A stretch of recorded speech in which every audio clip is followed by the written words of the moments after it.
Halo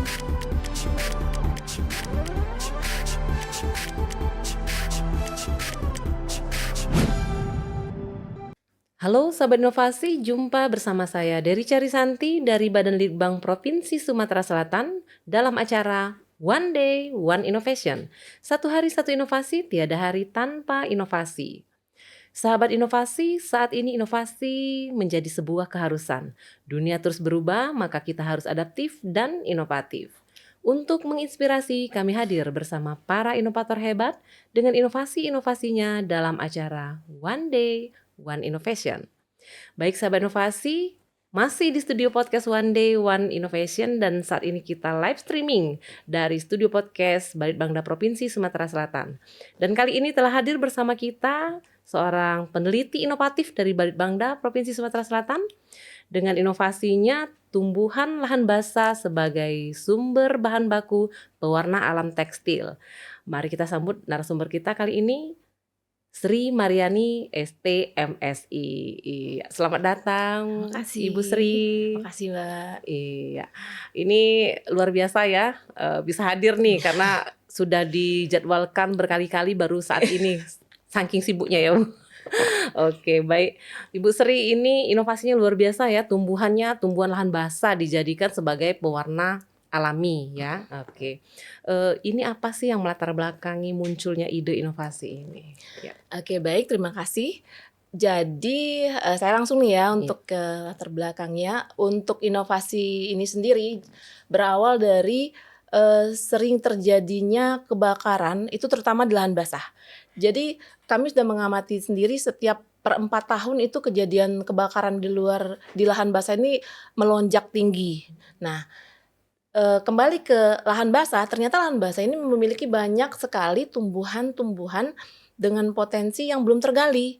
Nah, di samping itu kita kembali ke Sumselnya, di Sumsel kaitannya dengan Wastra Sumsel. Misalnya kalau menurut kami, dari kami sendiri waktu itu, bahwa kurang beraneka ragamnya pewarna-pewarna yang muncul dari tanaman-tanaman. Jadi kita berinisiatif, kenapa kita tidak mencoba dari beberapa tanaman lahan basah ini, ada nggak dia warna yang bisa dihasilkan untuk terutama ke tekstil, untuk diaplikasikan ke pewarna alam tekstil. Gitu. Oke, ini luar biasa karena kan selama ini seperti diketahui bahwa UMKM ataupun para pemproduksi kain jumputan ataupun kain-kain blongsong seperti itu ya, khususnya Sumatera Selatan menggunakan pewarna tekstil kan, walaupun juga dengan pewarna alam, tapi pewarna alamnya pun itu dari luar ya, dari Jawa lah seperti itu ya Bu Sri ya. Nah ini untuk proses inovasinya itu sendiri bagaimana nih sampai kita bisa mendapatkan pewarna alamnya itu? Ya. Jadi kita mengidentifikasi, jadi tidak semua tanaman itu bisa untuk pewarna alam. Jadi kita mengidentifikasinya itu kita coba-coba dulu, misalnya dengan perebusan, terus nanti kita coba-coba di kain. Ada yang muncul, ada yang tidak, dan tidak semuanya dengan hanya perebusan. Jadi ada yang memerlukan fermentasi. Jadi misalnya ada satu tanaman seluduk misalnya, dia harus difermentasi itu 1 kali 24 jam. Kemudian baru kita rebus, kemudian kita saring, kita dinginkan, dicelup, baru dia akan keluar warnanya. Nah beda lagi dengan tanaman gelam misalnya. Nah gelam itu dia nggak perlu difermentasi, tapi dia membutuhkan perebusan yang agak lama. Jadi dia untuk mencari warna yang lebih pekat, itu perebusannya kalau yang lain itu hingga menjadi 50%, larutannya kalau gelam sampai 30%, baru dia akan pekat dan bisa keluar warna yang kita inginkan. Jadi lebih lama ya. Jadi lebih lama dan setiap tanaman itu ada spesifik perlakuan. Tidak semuanya langsung kita rebus terus kita dapat tanamannya dan dicelup, tidak langsung seperti itu semuanya. Jadi memang benar-benar berbagai caranya tuh beda-beda ya untuk masing-masing tanaman ya. Oke, baik, ini luar biasa ya karena memang belum ada nih pewarna alam dari gelam ataupun dari tanaman seduduk tadi ya seperti yang Ibu Sri bicarakan. Untuk hasil warnanya sendiri itu gimana itu dibandingkan dengan pewarna alam yang berada di pasaran seperti itu? Jadi dibandingkan dengan warna-warna yang dari lahan kering, itu ternyata dia memiliki sumber-sumber warna yang sangat menarik. Misalnya saya contohkan di sini kopi Liberica. Kalau untuk kopi Liberica itu kita ambil daunnya, dan daunnya pun kita bukan ambil daun-daun seger yang nantinya akan merusak pohon kopi Libericanya hingga mati. Jadi kita manfaatkan daun-daun yang sudah terkena karat daun, yang udah pada rontok, yang nyampah gitu ya. Nah, di situ kita coba dan kita temukan warna-warna yang sangat menarik sekali. Ada warna pramuka gitu kan, kayak ada ungu, ada coklat, ada hitam, tergantung variasi kepekatan yang kita mau, banyaknya frekuensi pencelupan, kemudian jenis fiksasi yang kita laksanakan, yang kita praktekkan di kain tersebut. Iya, wah ini menarik sekali ya. Jadi penasaran pasti sahabat inovasi di rumah untuk melihat hasil-hasil dari teknik pencelupan tadi. Karena sepertinya bukan hanya dari kain berwarna polos, tapi dari benangnya pun bisa ya untuk menjadi pewarna alam seperti itu ya, Bu Sri ya. Oke, untuk saat ini di mana saja kita bisa temukan produk-produk hasil dari pewarna alam yang sudah dihasilkan? Ya. Jadi untuk saat ini kita tuh kita di sini sebagai seorang peneliti, tapi tidak hanya mempraktekkan untuk diri sendiri dan di display aja, tapi kita turun ke lapangan, kita mengimplementasikannya ke UKM. Jadi untuk saat ini saya bersama tim kebetulan dari UPTB Keburaya Sriwijaya itu turun ke lapangan, kemudian kita mengimplementasinya ke beberapa UKM di Ogan Ilir. Di antaranya ada UKM Songket Seri di Ogan, kemudian ada di UKM di Tanjung Pinang, kemudian juga ada di Desa Prasinan. Nah, di sana mereka tidak hanya mempraktekannya pada kain-kain misalnya sutra, katun ataupun viskos, tapi mereka mencelupnya ke benang. Kemudian benangnya itu ditenun hingga beberapa kain yang khas Ogan Ilir, namanya kain gebeng, itu sudah dihasilkan dari warna-warna pewarna alam yang dari tanaman lahan basah.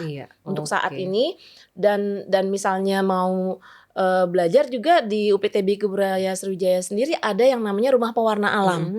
Jadi hasil-hasil riset kita display di sana. Dan siapa yang mau berkunjung misalnya kita ajarin cara membuatnya, ini hasilnya begitu. Jadi tidak hanya kita simpan sendiri gitu. Iya, baik, ini luar biasa sekali ya.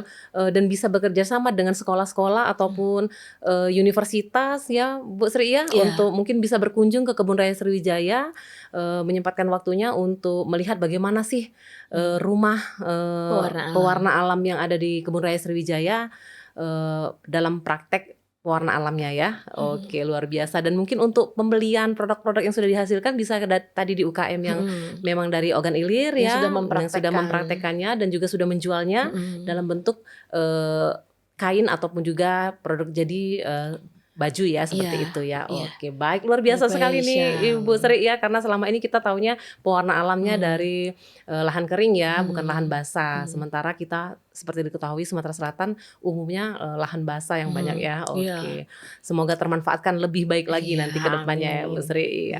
Oke, baik, untuk pengembangan ke depannya nih Bu Sri, mau dibawa kemana nih pewarna alam kita ini ya? Kalau kita itu pengennya ya, cita-citanya, jadi misalnya di Sumatera Selatan ini ada misalnya 100 jenis tumbuhan lahan basah. Kita pengennya itu ada manfaatnya masing-masing dan kita ambil yang di sini terutama untuk yang bahan baku pewarna alam. Nah, kita pengennya nanti tidak hanya di Ogan Ilir, karena lahan basah di Sumatera Selatan ini ada di Oki, kemudian di Ogan Ilir, di kabupaten kota yang lainnya juga, karena lebih dari 50% wilayah Sumatera Selatan ini kan lahan basah. Jadi masing-masing tempat itu mempraktekkan ini, mengaplikasikan ini ke UKM tekstilnya di sana. Jadi dari sana nanti akan termanfaatkan dan tujuan akhir yang ingin kita capai itu berkurangnya tingkat kebakaran kejadiannya yang ada di lahan basah. Iya, baik. Ini luar biasa sekali ya. Diharapkan juga nih kalau bisa 17 kabupaten kota memiliki masing-masing UKM pewarna alam sendiri ya, yang terutama dari lahan basah ya. Oke, baik, luar biasa ini Ibu Sri ya. Terus di sini pasti ada timnya ya, nggak mungkin kita kerja sendiri ya. Oke, siapa saja nih tim dari peneliti Balitbangda ya? Kalau dari tim peneliti, kita ada teman-teman dari peneliti Balitbangda Sumatera Selatan yang Iya. membantu, misalnya dari sisi mengidentifikasi jenis zat-zat yang ada di sana. Kemudian untuk yang di lapangan kita sangat terbantu karena teman-teman terutama dari teman-teman dari UPTB Keburaya Sriwijaya, terutama dari Kepala UPTB Keburaya Sriwijayanya Bapak Samsudin, kita sangat disupport di sana. Iya. Selain kegiatan yang memang sudah ada yang disediakan oleh pemerintah Provinsi Sumatera Selatan melalui Balitbangda Provinsi Sumsel. Jadi di sana ada kegiatan yang memang kita lakukan untuk menghasilkan warna-warna baru, mengaplikasikan warna-warna baru dan menghasilkannya di fashion. Iya. Dan tentu saja tidak lepas dari peran serta UKM. Iya.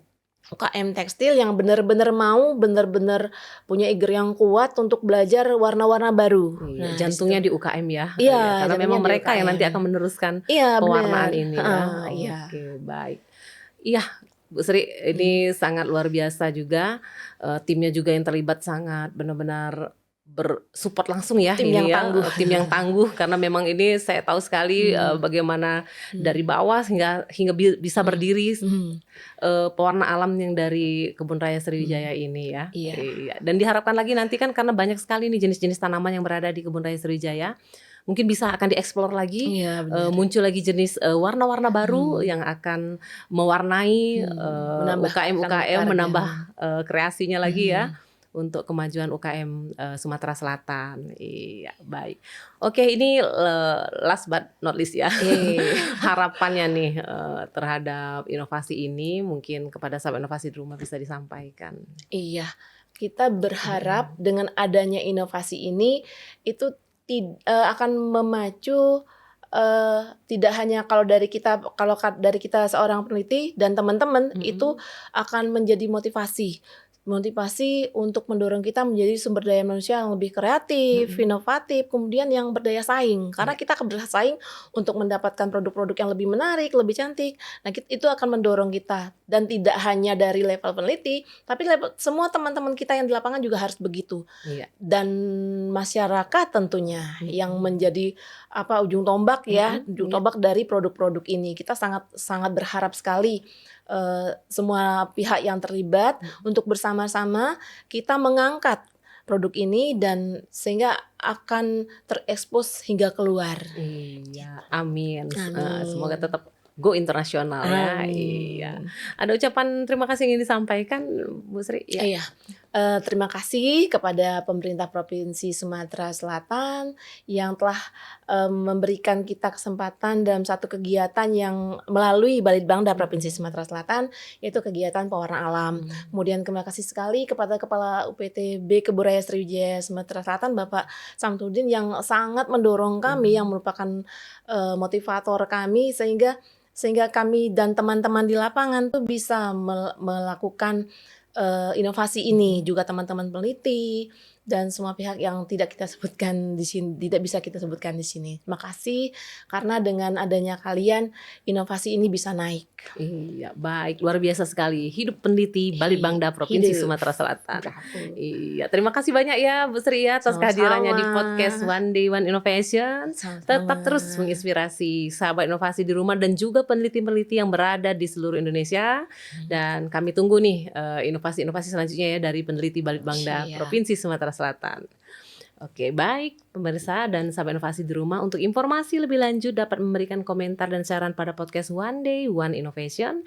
Kami tunggu juga like serta subscribe-nya, dan kita juga masih punya jurus 4S. Setiap orang adalah inovator, setiap masalah peluang inovasi, setiap solusi harus sinergi, dan setiap inovasi harus konkret hasilnya. Jumpa lagi pada podcast selanjutnya. Salam inovasi. Salam inovasi.